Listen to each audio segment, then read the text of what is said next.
Être parent d'un enfant avec un TDAH comporte plusieurs défis. Les ressources sont limitées et les outils, eux, sont parfois méconnus. Alors, Jean, des parents, on peut échanger et recevoir de précieux conseils aujourd'hui à Sherbrooke. Oui, et on peut dire que ce fut un grand succès. C'était une première. Il y avait une centaine de parents. Plusieurs conférenciers étaient là. Et comme vous l'avez dit, Chantal, les parents qui ont des enfants qui souffrent ou qui sont aux prises avec des troubles d'apprentissage et d'attention ont besoin de ressources, des ressources qui sont de plus en plus inexistantes. Alors aujourd'hui, on voulait se parler, on voulait s'encourager et on voulait apprendre des choses.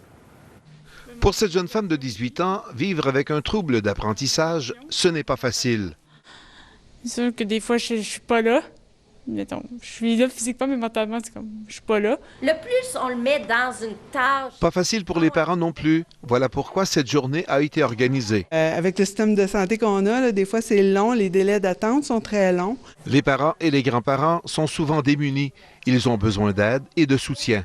Ça me donne l'espoir que cet enfant-là va avancer, qu'il va avoir des outils pour être un adulte responsable. Car selon eux, les services offerts par le gouvernement ont diminué considérablement. C'est passé de des stimulations hebdomadaires à des évaluations aux 6 mois. Puis au même moment, parallèlement, plutôt que d'encourager les parents dans ce qu'ils font, on nous dit en tant que parents qu'on n'en fait pas assez puis d'en faire plus, comme si on était un peu des thérapeutes finalement. Le comédien Martin Larocque a un enfant aux prises avec un TDAH. Conférencier invité, il a demandé aux parents de se faire confiance et de passer outre au jugement des autres. Toi, ton travail, c'est d'aller chercher les outils si tu as besoin. Sinon, fais-toi confiance. Et là, j'aime raviver l'idée que, comme parents, on a tout en nous pour élever les enfants. On a tout. Et ce qu'on ne fera pas, le village va s'en occuper. Ça demande quand même une ergo à toutes les semaines ou aux 2 semaines. Ça, c'est sûr. On a un travailleur social aussi. On a eu la chance d'avoir de l'aide. Mais ça aussi, c'est pareil. Quand ils sont adultes, à 18 ans, les services, il n'y en a plus. Il faut aller vers le privé. Stéphane a 22 ans. Il trouve que son passage à l'âge adulte est difficile. Trouver un emploi aussi.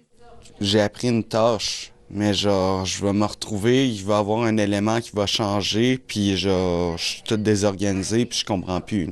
TDAH Estrie demande donc aux employeurs d'être indulgents et patients. Les employeurs ne connaissent pas les problématiques et ne savent pas que parfois c'est seulement de petites adaptations qui feraient en sorte que l'employé pourrait davantage mieux performer au travail. 15 000 personnes vivent en Estrie avec un trouble d'attention et d'apprentissage. Ici Jean Harel, Radio-Canada, Sherbrooke.